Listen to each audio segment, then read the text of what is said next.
Today we're going to do the 48 Laws of Power. So this is a book, came out in 1998 by Robert Greene, 452 pages. But fortunately you don't have to read the whole thing to know the laws. But there is an important disclaimer in the beginning of the book. He doesn't recommend you do this actually, but it's to teach you what people might try to do to you so that you can be aware and go through life not getting taken advantage of. Now, these laws were collected over centuries. Yeah. For people who were dealing with like kings and lords and such. And those people were called the king's court. Yeah.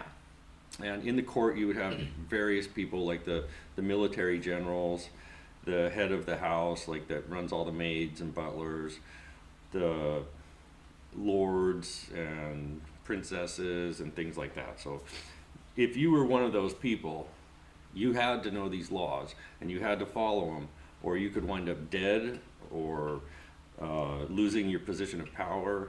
And so here we go. Yeah. Let's start out with going through the laws. We'll do 1 through 12, and then we'll do another video on another 12. It'll be a series of 4 videos. The first law is never outshine the master.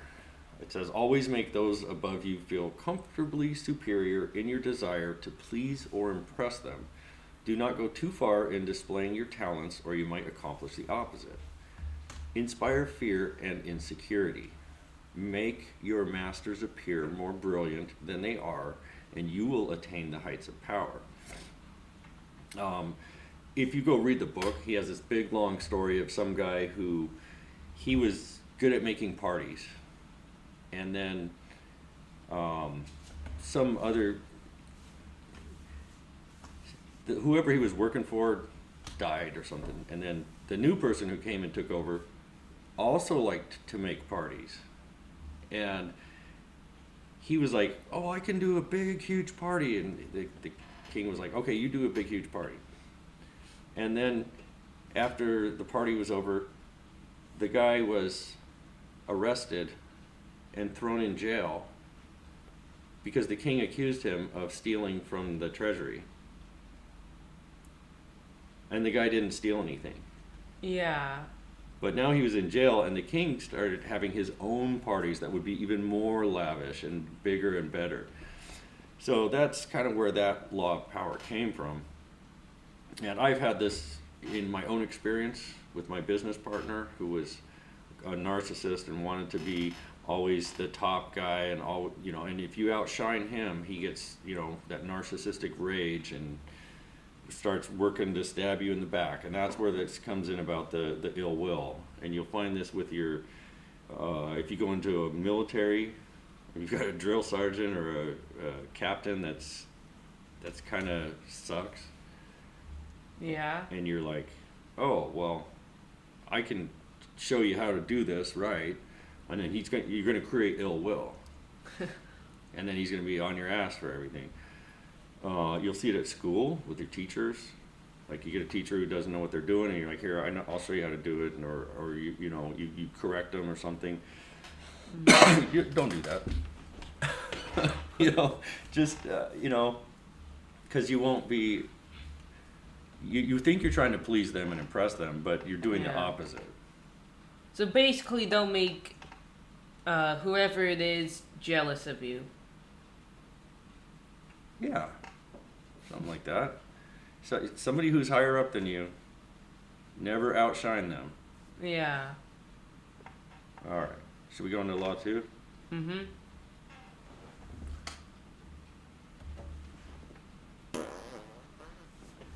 Law 2. Never put too much trust in friends. Learn how to use enemies. Be wary of friends. They will betray you more quickly, for they are easily aroused to envy. They also become spoiled and tyrannical, but hire a former enemy and he will be more loyal than a friend because he has more to prove. In fact, you have more to fear from friends than from enemies. If you have no enemies, find a way to make them. So a good example would be that kid that scratched you at school with a pencil. Mm-hmm. He's kind of your enemy at this point. So you figured out how to make enemies. Yeah. Now you would be able to trust that guy to do something for you more than a friend. Because he's trying to prove he's better than you. Yeah. So what do you say to that? I guess nothing, because that's kind of straight through to the point. Yeah.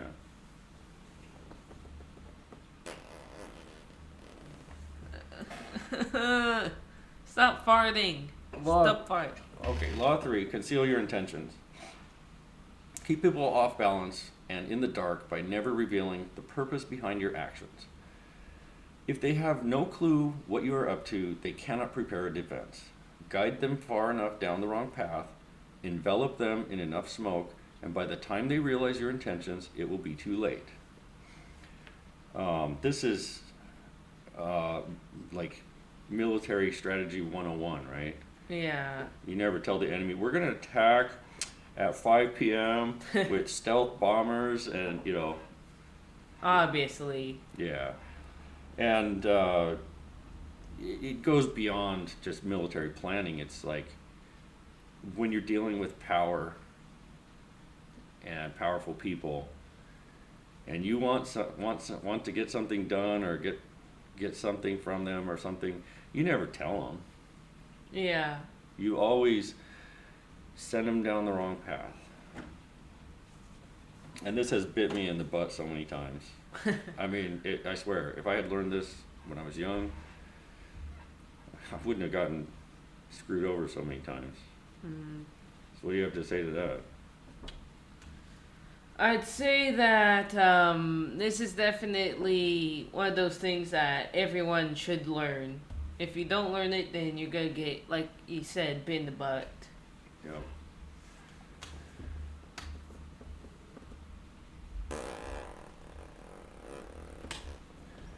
Always say less than necessary. Law 4. When you are trying to impress people with words, the more you say, the more common you appear, and the less in control. Even if you are saying something banal, it will seem original if you make it vague, open-ended, and sphinx-like. Powerful people impress and intimidate by saying less. The more you say, the more likely you are to say something foolish. And this, you'll see this a lot in like presidential speeches and newscasting and things. And the people just never learned this, Yeah. and they come out looking like fools. And and you see this a lot in writing online. People will just write, because I have to make this a long blog article to get clicks, and you're just like, why are you saying all this to me? Yeah. Even repeating themselves. So, what do you think of that one? I guess that is common sense, kind of, If you think about it, I mean, everyone probably has learned about that already, but... I don't know. I see it every day in people in their online work, but... Maybe. Say less than necessary. Law 5. So much depends on reputation, guard it with your life. Reputation is the cornerstone of power. Through reputation alone, you can intimidate and win. Once you slip, however, you are vulnerable and will be attacked on all sides. Make your reputation unassailable. Always be alert to potential attacks and thwart them before they happen. Meanwhile, learn to destroy your enemies by opening holes in their own reputations. Then stand aside and let public opinion hang them. This is something that, if you were to go on into high school, you would find out that, it's a popularity contest. Yeah. And it's all based on reputation. And once you get a bad reputation, it's over. Yeah. Then everybody knows you as the geek or the loser or the, the football quarterback star guy or whatever your reputation is for. So it's very important in that regard. And then later on in life, let's say you're going into the military and you get a reputation as somebody who doesn't do their work or who slacks off, they're going to be Yeah. harder on you than they would on another guy who's got a reputation for hard work. Yes. And then when it comes to your enemies, poke a hole in their reputation, and now the public will hang them. It's just like what they were doing with the Me Too movement. They were coming out with women saying, he sexually assaulted me 50 years ago. And all of a sudden the public is like, oh, he's a sex offender, I'm not voting for him, whether it was true or not. And none of those guys were convicted of anything or charged with anything. It was just someone poking a hole in his reputation. Yeah. But I think this usually happens everywhere, like, at school, maybe at home, this might happen, but Yeah. And it's really really important for girls because they have the gossip machine going all the time. Oh, she's so and so. Yeah, they have reputation problems just as bad as guys do. Law 6, court attention at all cost. yeah.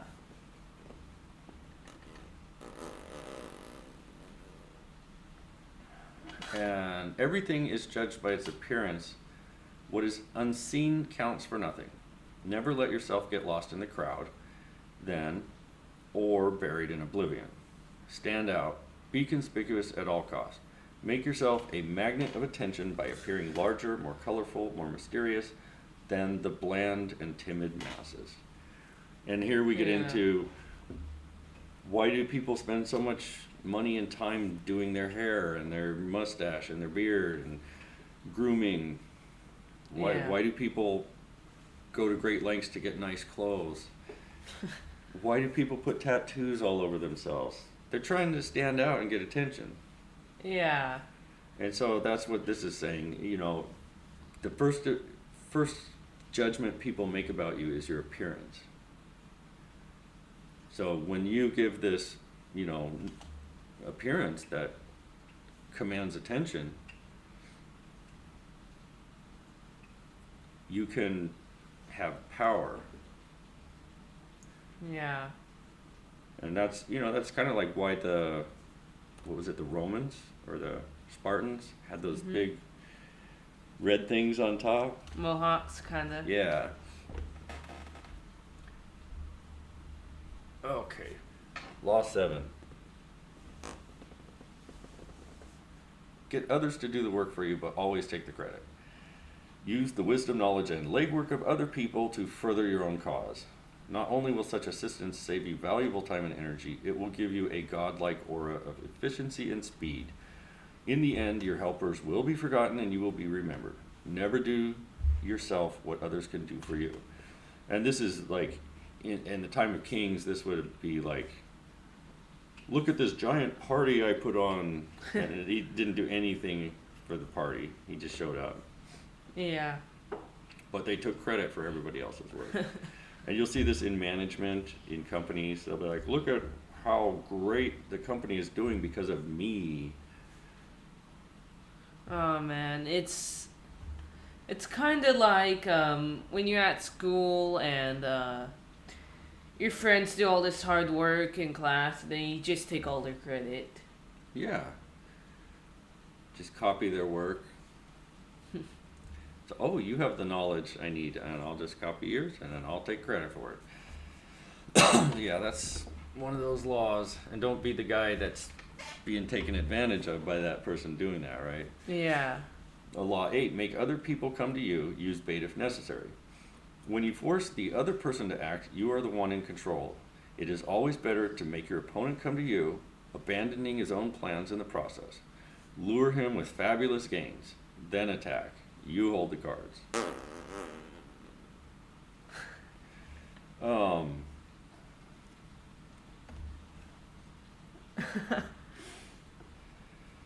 So anyway, what do you think of that one? I guess this is more of a thing that you need to learn if you want to do a little bit better in life, but then again, it's kind of necessary, but you know, you can do it if you want. Well, I guess it um, comes back to that Tinder swindler. Yeah.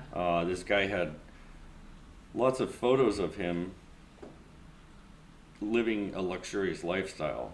So him in a Rolls Royce, and him in front of a Ferrari, and him on a yacht, and none of these were his.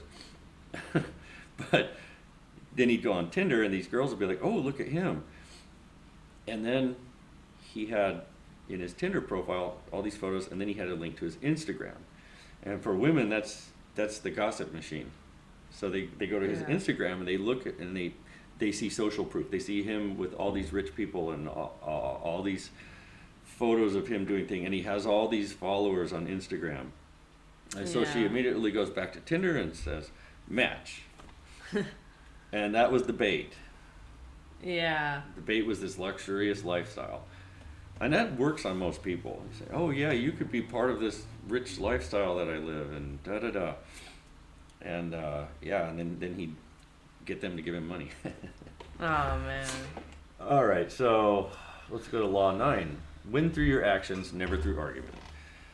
Any momentary triumph you think you gained through argument is really a Pyrrhic victory, which is a false victory, or a hollow victory. The resentment and ill will you stir up is stronger and lasts longer than any momentary change of opinion. It is much more powerful to get others to agree with you through your actions without saying a word. Demonstrate, do not explicate. Explicate means to say it out loud. Uh-huh. So, I guess a great example of this would be your teacher tells you to do something stupid, and you decide not to do it. Yeah. And then you win by not doing it, but you would lose by telling the teacher it's stupid and just make her hate you, right? Yeah. Okay. And then that'll happen in the workplace too. Your boss tells you to do something the wrong way, and you do it the right way anyway, but don't tell him. So what do you have to say on that? I guess that's kind of common sense, but not really at the same time. Because it's like most people make this mistake in situations like this, but I think you make this mistake a lot with your brother. You keep trying to win by argument. I guess. Yeah. And with your mom. Law 10, infection. Avoid the unhappy and unlucky. This is a really good law. You can die from someone else's misery. Emotional states are as infectious as disease. There's actually something out now called broken heart syndrome. Broken heart syndrome. It's in women and some men, and they just, from emotional stress, have heart problems. Broken heart syndrome. Yeah, it's a real thing. You may feel you are helping the drowning man, but you are only precipitating your own disaster. Like somebody's drowning, you go out to save them, and then you drown. The unfortunate sometimes draw misfortune on themselves. They will also draw it on you. Associate with the happy and fortunate instead. And that example of that is my side of the family with my mother and sisters. My mother is a narcissist. One sister is borderline personality disorder, and the other is bipolar.